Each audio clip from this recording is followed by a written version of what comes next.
继与苹果日报关系密切的山报网媒立场新闻停运后，又有山报网媒宣布停运。网媒众新闻宣布将由周二起停止运作。这是5天内香港第2间传媒机构宣布停运。美国《华尔街日报》随即发表社论，歪曲事实，称相关执法行动损害新闻自由。对此，香港特区政府政务司司长李家超去信《华尔街日报》予以反驳。他表示，如果你真的对新闻自由那么热衷，你应该支持我们针对那些非法利用媒体作为工具去达到政治或个人利益的人，他们才是污染和破坏新闻自由的人。网媒众新闻周日宣布将于周二起停运，网站不再更新，一段时间后将会关闭。当晚约9点半，众新闻的网站已无法浏览。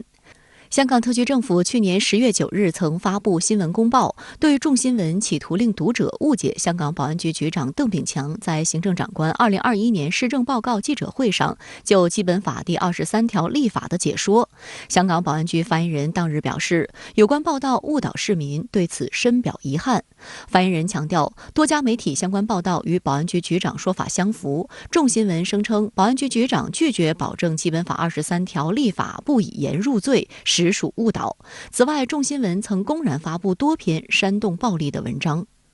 这也是5天内香港第2间传媒机构宣布停运。上周三，香港警方以涉嫌串谋发布煽动刊物罪为由，依法拘捕立场新闻6名涉案人员，冻结其6100万港元资产。被捕6人分别为立场新闻总编辑钟沛全、前董事周达志、吴霭仪、何韵诗、方敏生及署任总编辑林少彤。随后，立场新闻发布公告，宣布及时停止运作。此后1天，立场新闻英国分社同步停止一切业务，分社主任宣布辞职。此外，香港电台援引消息称，立场新闻创办人蔡东豪已被通缉，港警正继续追查事件，并通缉其他涉案人士。他们不断地去洗脑香港的市民，尤其是香港的青少年，境内外的势力勾结，通过这些勾结来从中牟利。所以今天呢，我们一步步的对这类网媒做出很多的规制行为，也是对新选制下香港怎样更好的走向良政善治呢，打下一个很好的基础。针对香港内部事务，美国《华尔街日报》在当地时间同日晚上发表社论，蔑称相关执法行动损害新闻自由，更抹黑指在香港没有人是安全的。香港特区政府政务司司长李家超周一去信《华尔街日报》，驳斥有关文章严重歪曲事实，强调言论及新闻自由受基本法及香港人权法保障。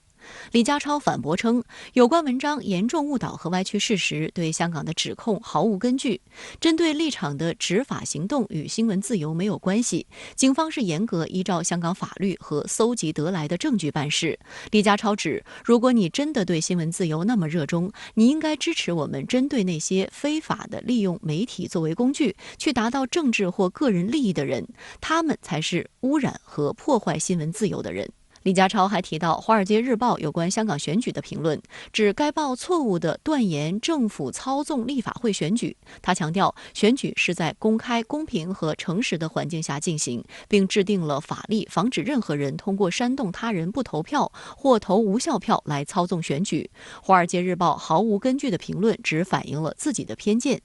据悉，这是特区政府官员于1个月内第3度去信《华尔街日报》。香港特区政府政治及内地事务局局长曾国卫分别于去年12月5日及12月24日斥责《华尔街日报》有关香港选举制度的评论毫无根据。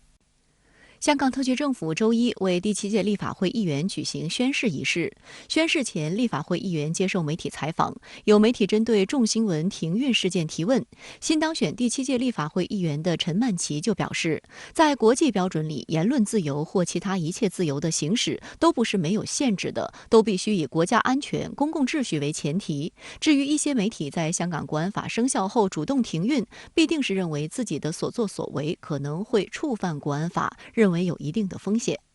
香港係一個法治嘅地方，如果大家都係捍衛國家安全、遵守香港國安法、遵守憲制秩序，其實喺法律框架裏邊，大家都行使大家嘅權利，因為公民權利和政治權利國際公約裏邊都係國家安全為首要嘅目的㗎。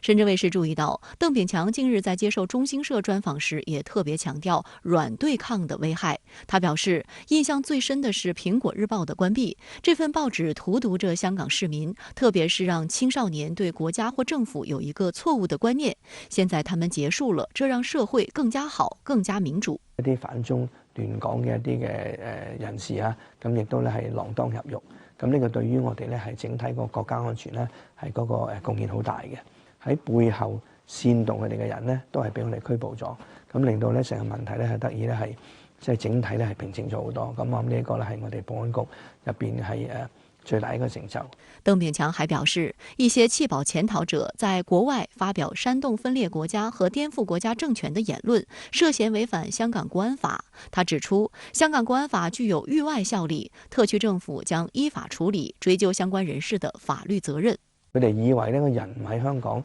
做呢啲行為咧，我哋又奈佢唔何。但係其實咧，佢從事呢啲危害國家安全嘅行為咧，其實我哋係有一個域外嘅效力嘅呢個國安法。咁咧，日後咧係呢啲嘅事情咧，我哋全部能夠取證咧，都係能夠咧有機會係將佢檢控。